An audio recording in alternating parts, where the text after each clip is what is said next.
Stanislavskij's work have always been characterized by one practice, the mental analysis. What is the mental analysis? A sort of meditation? A mental health practice? A hippie reunion? Let's check it out.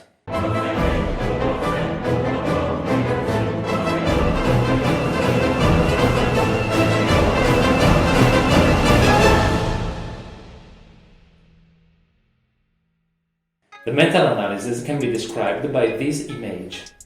A group of actors sitting at the table and reading the text.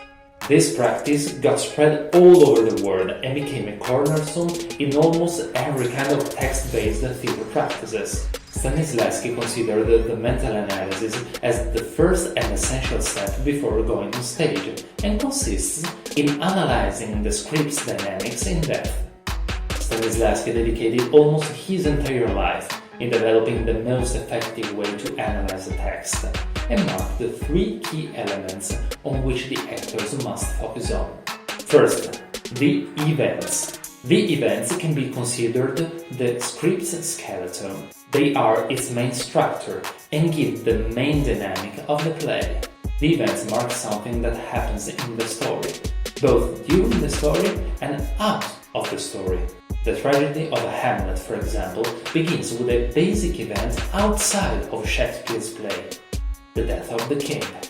Stanislavskij used to say, "Look back at any stage of your life, remember what was the main event at this stage, and then, at once, you will understand how it was reflected in your own relation with others."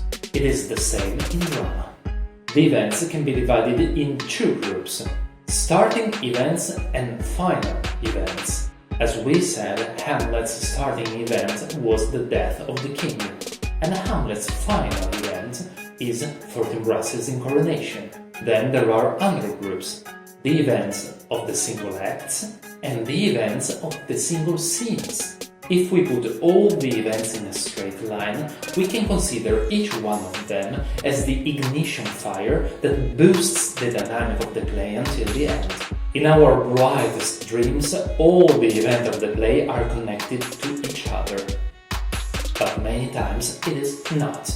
The starting event of Hamlet's third scene cannot be the final event of Hamlet's second scene, but something that happened outside of the play.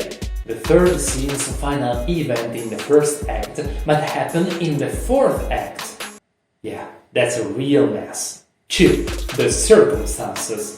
If the events are the skeleton of the play, then the circumstances are its flesh. The circumstances are every kind of information the author gives us in the play, about the characters, the scenography, the costumes, the climate, the setting, and so on. If you ever heard about them, then you'd probably heard the term given circumstances. Actually, if we should translate literally the term from the Russian word предлагаемые обстоятельства. Thank you, Wikipedia. Then the correct word would be proposed circumstances. Why is this kind of difference such important? The word given sounds like something constrictive, incontrovertible, immutable.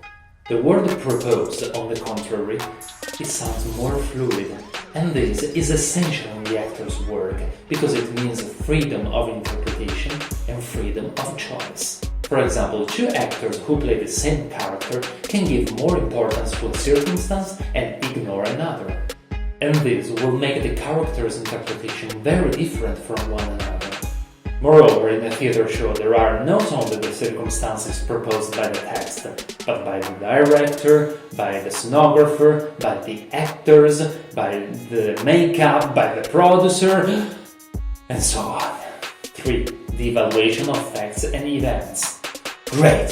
Finally, we have all the elements that compose the play. So, what can we do? Absolutely nothing. The logic of the plot is an essential part in dramatic art, but taken by itself, then it is useless for the actor's work. Therefore, it is essential to look at all these informations and see how they influence the character during the play. Let's take Hamlet, for example. The death of the king, the starting event of the play, for King Claudius is positive because now he can finally become the king.